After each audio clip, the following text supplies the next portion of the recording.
महीने की शुरुआत के साथ महंगाई की मार। 19 किलोग्राम कमर्शियल गैस सिलेंडर के बड़े दाम, 103 रुपए 50 पैसे प्रति सिलेंडर हुआ इजाफा।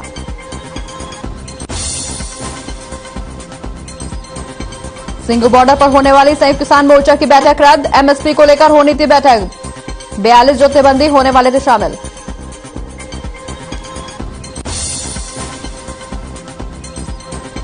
फुल कैपेसिटी के साथ नहीं खुलेंगे स्कूल, सरकार ने फैसला लिया वापस। नए वेरिएंट को देखते हुए बदला गया फैसला, 1 दिसंबर से खुलने थे फुल कैपेसिटी के साथ स्कूल।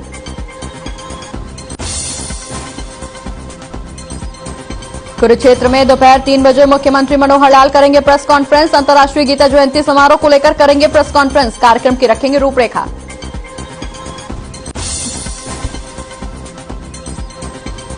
जिन में किसान करेंगे डिप्टी सीएम दुष्यंत चौटाला का विरोध, एसडीएम को सौंपेंगे ज्ञापन। किसान नेता आजाद पालवा ने दी जानकारी।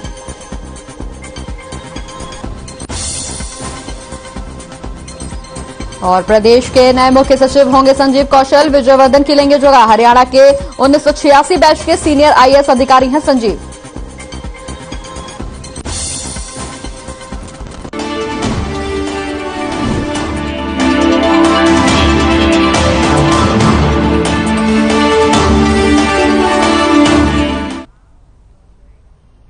नमस्कार, मैं हूं आपके साथ प्रगति चतुर्वेदी और आप देख रहे हैं हर खबर हरियाणा। खास खबरों की शुरुआत करेंगे इस वक्त की बड़ी खबर से, जहां महीने की शुरुआत महंगाई की मार के साथ हुई है। कमर्शियल गैस सिलेंडर के दाम बढ़ गए हैं।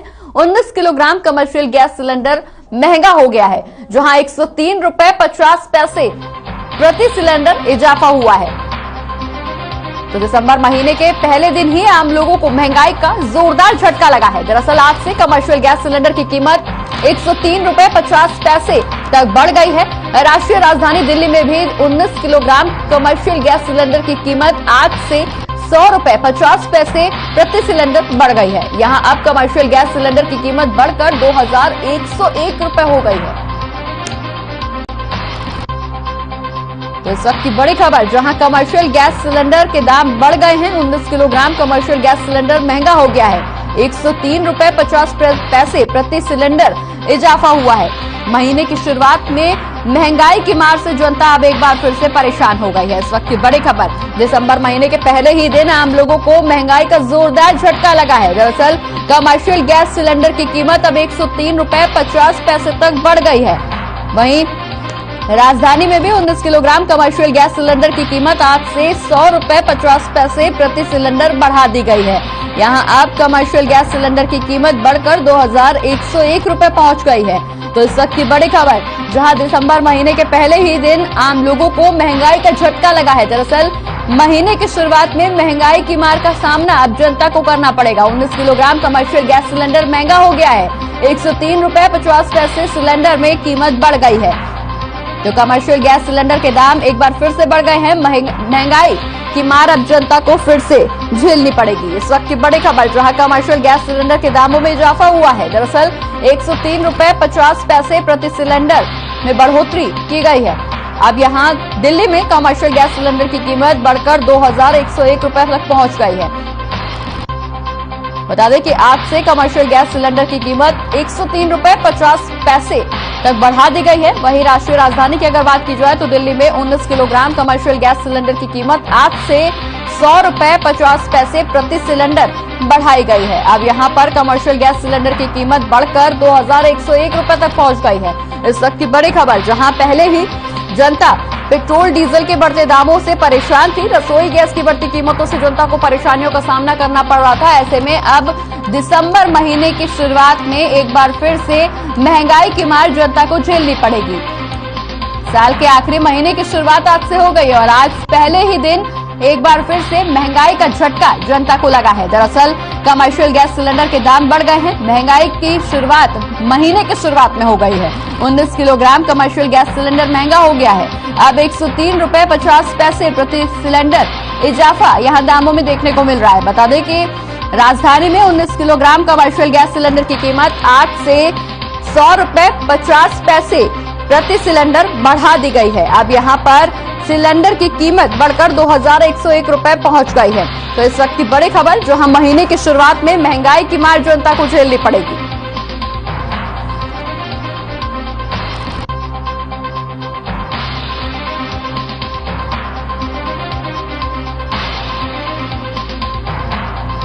तो इस वक्त की बड़ी खबर, जहां पिछले लंबे समय से महंगाई की वजह से जनता त्रस्त थी। पेट्रोल डीजल के साथ साथ रसोई गैस के दामों में भी इजाफा हो रहा था। सब्जियों के दाम भी लगातार बढ़ते जा रहे थे। ऐसे में कमर्शियल गैस सिलेंडर के दाम एक बार फिर से बढ़ गए हैं। 19 किलोग्राम कमर्शियल गैस सिलेंडर महंगा हो गया है। और इसी खबर पर ज्यादा जानकारी के लिए गुरुग्राम से हमारे ब्यूरो चीफ प्रवीण शर्मा हमारे साथ लाइव जुड़ गए हैं। प्रवीण, जहां रसोई गैस के दाम लगातार बढ़ते जा रहे थे, बढ़ते पेट्रोल डीजल के दाम लगातार बढ़ रहे थे, ऐसे में अब महीने की शुरुआत के साथ जनता को एक बार फिर से महंगाई का जोरदार झटका लगा है। कमर्शियल गैस सिलेंडर के दामों में फिर से इजाफा।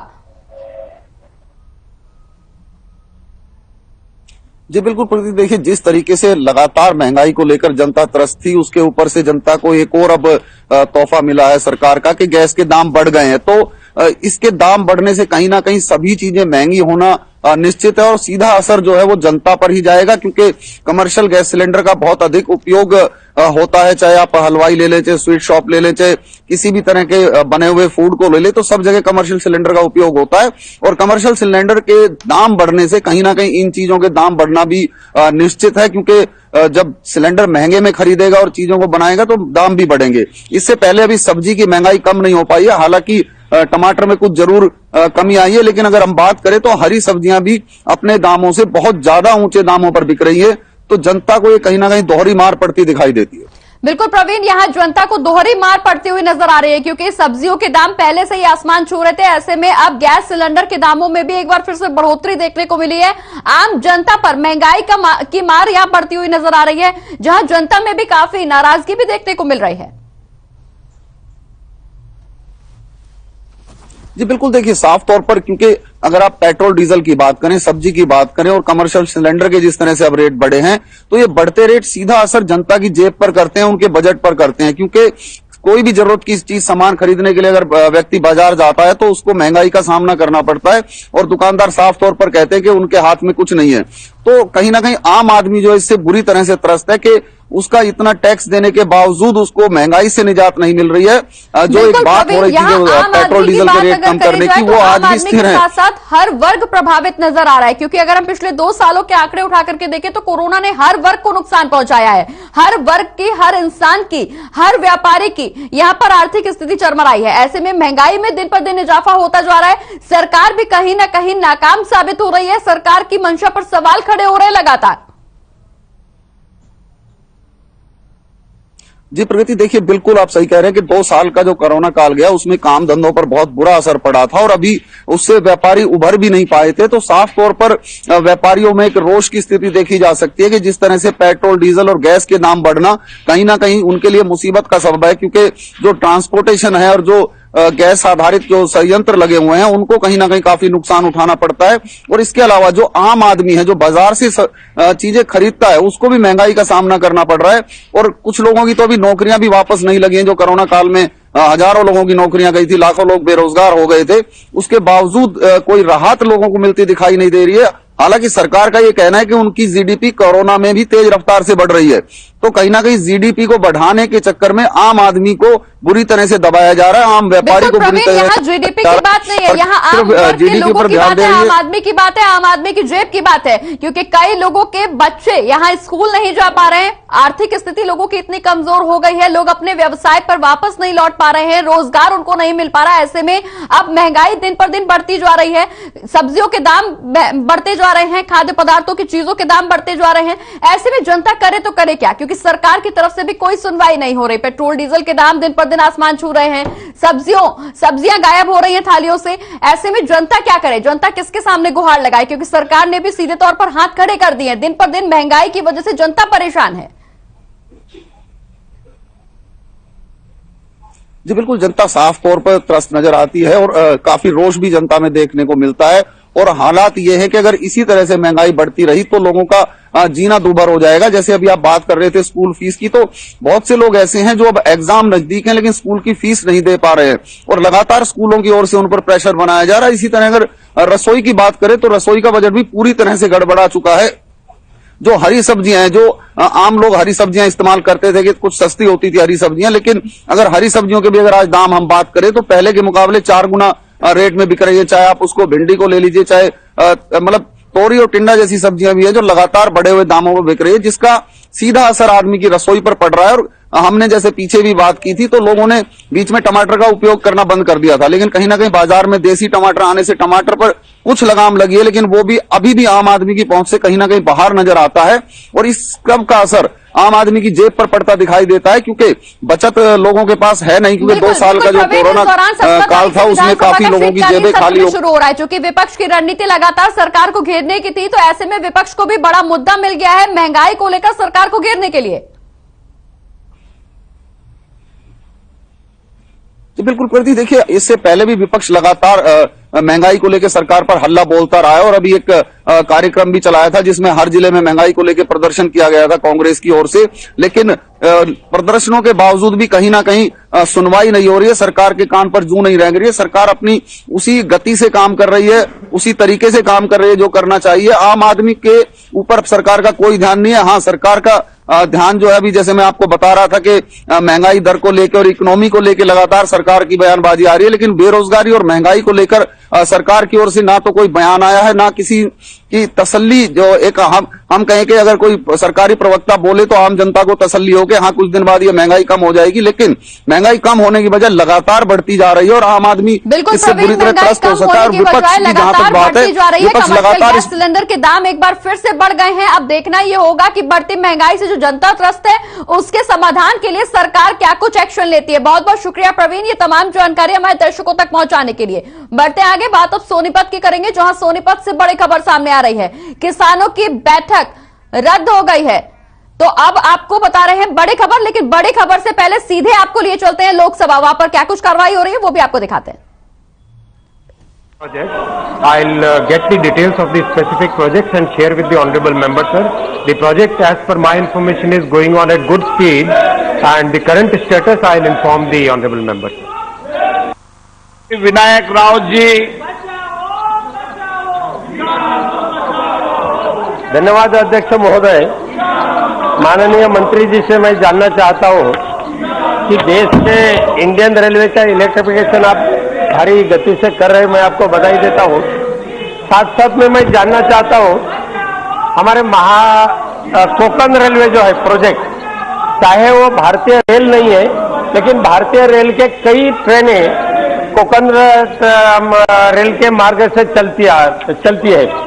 क्या कोंकण रेलवे का इलेक्ट्रिफिकेशन कितने कार्यकाल में आप पूरा करेंगे, ताकि इंडियन रेलवे के भी जो ट्रेनें चलते हैं या कोंकण रेलवे की ट्रेनें चलते वो चलने में आसानी हो सकती है। Again, honorable member has asked a very specific question about one section of we are committed towards electrifying the entire railway network. केवल इसमें कोंकण से संबंधित जितने भी प्रोजेक्ट्स हैं, उस प्रोजेक्ट की अभी क्या पोजीशन है, आगे क्या सैंक्शन होने वाला है, उसकी मैं सूची आपको अवगत कराता हूं। के प्रेमचंदन जी। Thank you, Speaker, sir. Sir, I welcome the step taken by the Indian Railway to have the 100% electrification of the entire route in the Indian Railway, and it's a welcoming step because in order to save the fuel and also in order to have the green energy, definitely it is a welcome step on the part of the railway.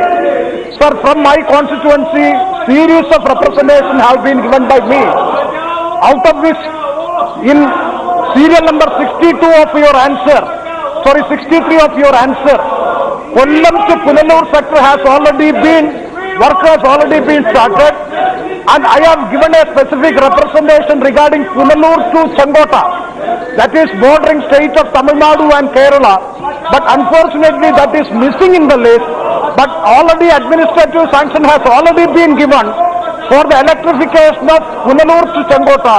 I would like to seek the clarification from the Honorable Minister for expediting the process of electrification from the entire route from Kollam to Punalur and then from Punalur to Changota. Total electrification is highly required. I would like to know what the position, what the status by which this work will be completed by which time. Thank you very much, sir. Sir, the section mentioned by honorable member has recently been sanctioned by the railway board, and the progress on this project will also happen now. I'll request the honorable member to visit the site and see whether any progress, and if there is any delay, please do inform me. I'll make sure that the progress happens. Shri Jagdamba Pal ji. अध्यक्ष जी, मैं बहुत आभारी हूं और आपके माध्यम से मैं माननीय मंत्री जी का भी और प्रधानमंत्री जी का धन्यवाद देना चाहता हूं कि भारत सरकार ने एक पॉलिसी तय किया है कि पूरे देश में 100% हम इलेक्ट्रिफिकेशन 2023 तक करेंगे और इस दिशा में काफी तेजी से है कि 22 में 6000 किलोमीटर या 6522 में 23 हो गए। लेकिन जो देश के नीति आयोग के द्वारा एस्पिरेशनल डिस्ट्रिक्ट हैं, आकांक्षा जनपद हैं, जैसे सिद्धार्थनगर, बलरामपुर, बहराइच, श्रावस्ती, ये गोरखपुर से गोंडा के बीच में 4 आकांक्षा जनपद हैं और यहाँ पे नॉर्थ ईस्ट रेलवे की ब्रॉडगेज पे इलेक्ट्रिफिकेशन का काम 2 साल पहले स्वीकृत हुआ और वो गोरखपुर से नौतरमा की लाइन हो गई। तो मैं आपके माध्यम से जानना चाहता हूँ कि गोरखपुर से फरेदा, सिद्धार्थनगर, बलरामपुर, गोंडा की इलेक्ट्रिफिकेशन की जो कार्य स्वीकृत हो चुका है, ये कब तक पूरा होगा? सर, इलेक्ट्रिफिकेशन के सारे प्रोजेक्ट्स देश में अभी बहुत तेजी से चल रहे हैं और टारगेट है कि दिसंबर 2022 तक सारे कंप्लीट करें प्रोजेक्ट्स को। जो आपने ऑनरेबल मेंबर ने स्पेसिफिक प्रोजेक्ट पूछा है, उस प्रोजेक्ट की कमिश्निंग भी इसमें भी तेजी से काम चल रहा है, फुल स्विंग में काम चल रहा है, गोंडा से आनंद नगर तक का, और गोंडा से बहराइच का भी काम 2021-22 में संपूर्ण करने का टारगेट लिया गया है। अब मैं इसकी एकदम स्पेसिफिक अगर कोई आपकी प्रॉब्लम है इसमें, तो ऑनरेबल मेंबर अगर किसी पर्टिकुलर सेक्शन में दिक्कत आ रही तो मुझे बताएं, मैं डेफिनेटली इसको सॉल्व करूँ। धन्यवाद जी। Honorable Minister, the railway electrification move comes a year after the railway and GE controversy, General Electric controversy. Your predecessor, Mr. Goyal ji, asked the Indian Railways to review the GE diesel locomotive project as Indian Railways wanted to go for complete electrification by 2022. I don't know whether the target will be fulfilled or not. His comment, Mr. Goyal's comment, drew protest from the US-based company General Electric, which warned the national carrier that any decision to scrap the project would have a serious impact on job creation and skill development and cause the government to incur substantial costs. GE was asked to set up a diesel locomotive factory in Bihar in 2014, and as per the government decision, Indian Railways will buy 1,000 diesel locomotives from it over 10 years. What is your reaction? Whether the agreement that has been signed between Indian Railways and GE are supposed to be scrapped or it will be continued on? If it is continued on, what kind of compensation you are ready to offer to GE? And second thing, the target for 2020 will have been fulfilled or not? What is your present status of electrification across the country? Sir, Honorable LOP has asked 3 questions in one question. I'll come to the present status of the progress, sir. As on 1st November 2021, out of the 64,689 route kilometers of broad gauge, 46,776 route kilometers have already been electrified, Honorable Speaker, sir, which is 72% of the entire target which we have kept for completing within 2022. In last year itself, sir, the progress was huge. More than about 6,000 kilometers have been taken up. The other part of the question is not relevant to the main question, sir.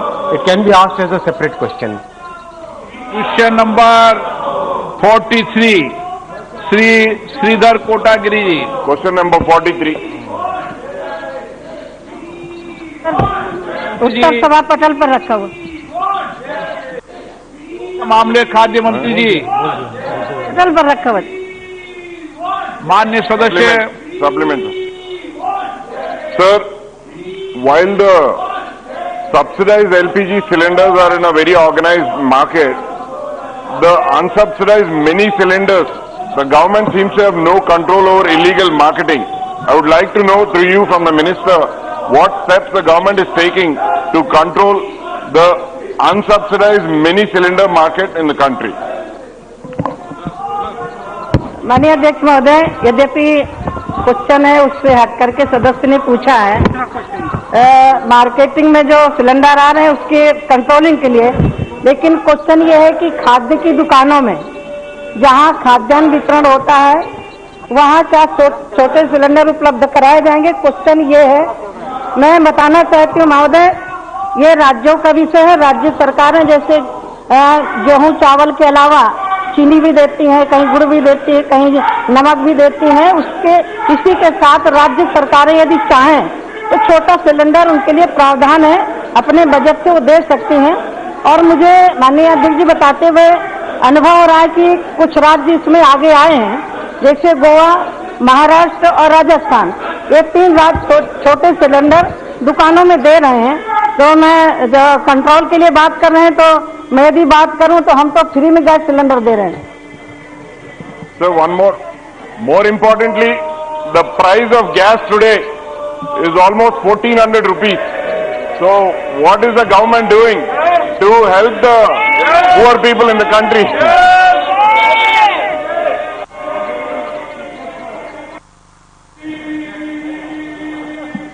Honourable speaker sir, ये subject हमारे विभाग का नहीं है। Prices international prices है, international prices के हिसाब से ये प्राइस तय होती है।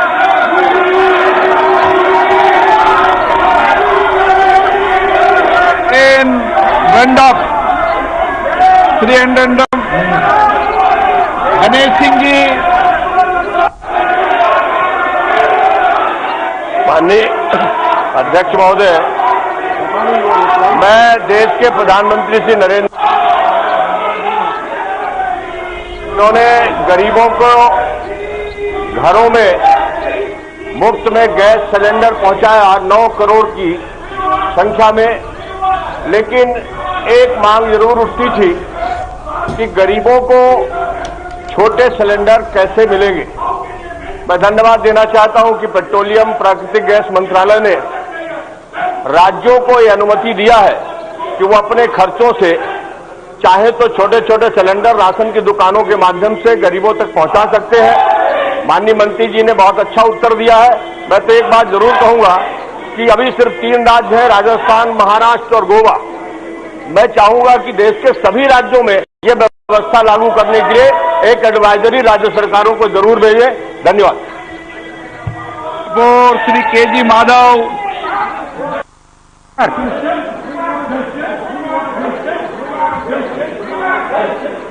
is laid on the table of the House.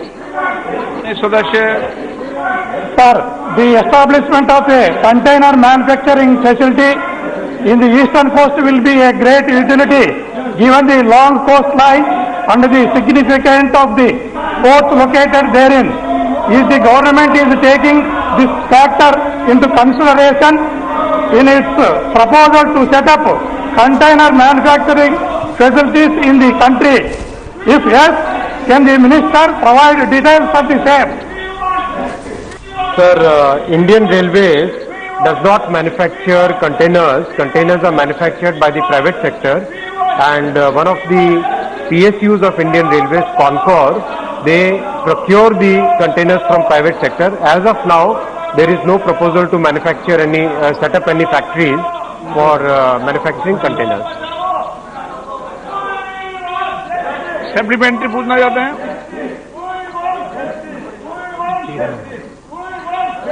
Shri lorry Rangaiah. Sir, cargo and container is the pulse to know the economy of India, sir. It's an economic indicator. We are over dependent on China for containers, sir. I request the Railway Ministry to coordinate with the Ministry of Heavy Industries to set up a containers manufacturing facility in Andhra Pradesh, sir, under Atmanirbhar Bharat, sir. Can't we take up container manufacturing facility in the country, sir? Sir, honourable member has raised a very pertinent point, and to make India self-sufficient in container manufacturing, already Concor has placed orders on 6 Indian companies, Braithwaite, BHEL, Vazron, Amba Coach, Railtech, and Mazgaon Dock Shop Builders. Each of these contract tender is for about 1,000 containers. That is the order quantity. So total of 6,000 containers manufacturing orders have been placed on Indian companies. This is a trend which will continue to strengthen in future as more and more private sector players come and start manufacturing containers. We will try to procure as much as possible from Indian manufacturers only, sir. Baluji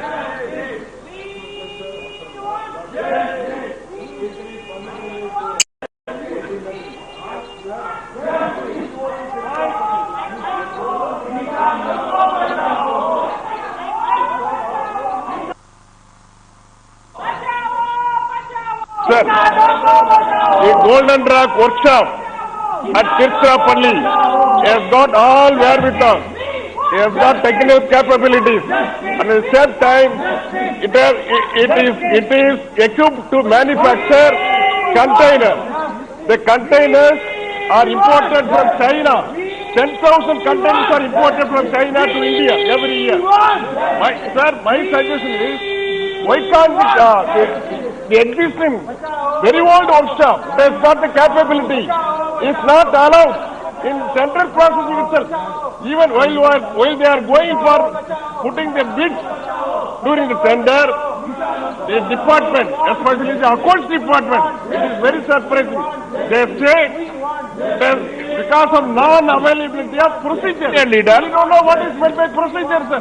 Non-availability of procedure, the Golden Rock workshop is not permitted to participate in tender. So, how could a particular workshop, which has been established during British period, will try? So, kindly see that the government of India, especially the new minister, should interfere that since it has got all capabilities, it has got the production capacity, it has got the technical capacity. So kindly, I seek from you, the new railway minister should look upon this matter, and this tender should be, we should allow that in the Golden Workshop to participate in the tender. If the bid is okay, you can allow it. Otherwise, you can reject it.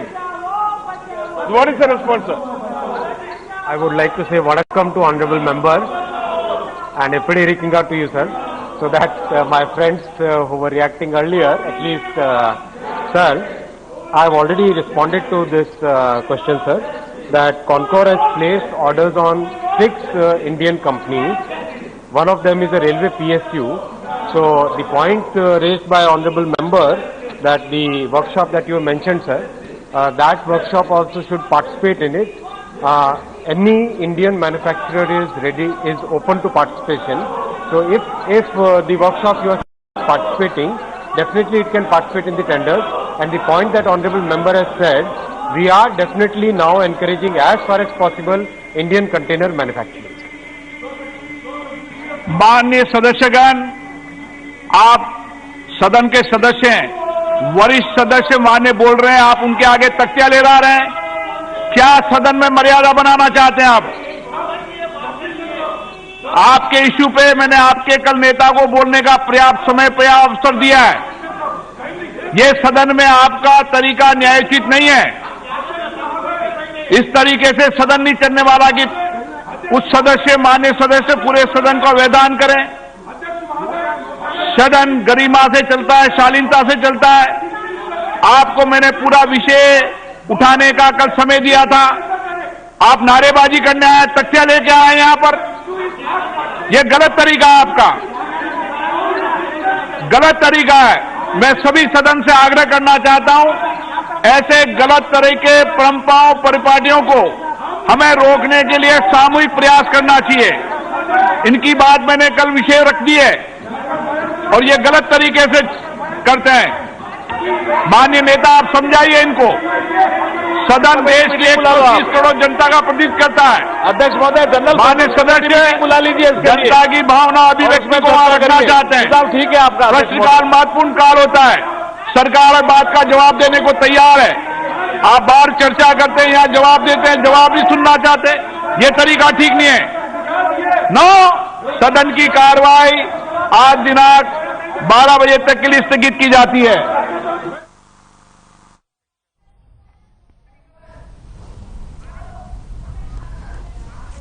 तो इस वक्त की बड़ी खबर, जहां लोकसभा की कार्यवाही स्थगित कर दी गई है। 12 बजे तक के लिए कार्यवाही स्थगित की गई है। यहां पर विपक्ष का जमकर हंगामा देखने को मिला। बता दें कि कृषि, खाद्य, महंगाई और किसान जैसे तमाम बड़े मुद्दों को यहां पर शामिल किया गया, लेकिन विपक्ष लगातार हमलावर रहा। ऐसे में लोकसभा की कार्यवाही स्थगित कर दी गई है। बता दें कि दोपहर 12 बजे तक के लिए स्थगित की गई है लोकसभा की कार्यवाही। हंगामे को देखते हुए यहां पर यह कार्यवाही स्थगित की गई। यहां विपक्ष का जमकर हंगामा भी देखने को मिला। सरकार के खिलाफ नारेबाजी भी यहां पर विपक्ष के द्वारा की गई। ऐसे में कार्यवाही स्थगित कर दी गई है। लोकसभा की कार्यवाही दोपहर 12 बजे तक के लिए स्थगित कर दी गई है। इस वक्त की बड़ी खबर, हंगामे के चलते कार्यवाही स्थगित की गई है। तो इस वक्त की बड़ी खबर हम आपको बता रहे हैं, जहां शीतकालीन सत्र का तीसरा दिन था आज। लोकसभा में विपक्ष का हंगामा जमकर देखने को मिला। बता दें कि इस दौरान लोकसभा की कार्यवाही स्थगित कर दी गई है। लोकसभा की कार्रवाई के दौरान विपक्ष का हंगामा जोरदार देखने को मिला। सरकार के खिलाफ यहां नारेबाजी भी की गई। यहां कृषि, खाद्य, महंगाई जैसे तमाम मुद्दों को कार्रवाई के दौरान शामिल किया गया, लेकिन विपक्ष के हंगामे के चलते कार्रवाई 12 बजे तक के लिए स्थगित कर दी गई है। और इसी के साथ यहां रुकना एक छोटे से ब्रेक के लिए। ब्रेक के उस पार भी खबरों का सिलसिला लगातार रहेगा जारी।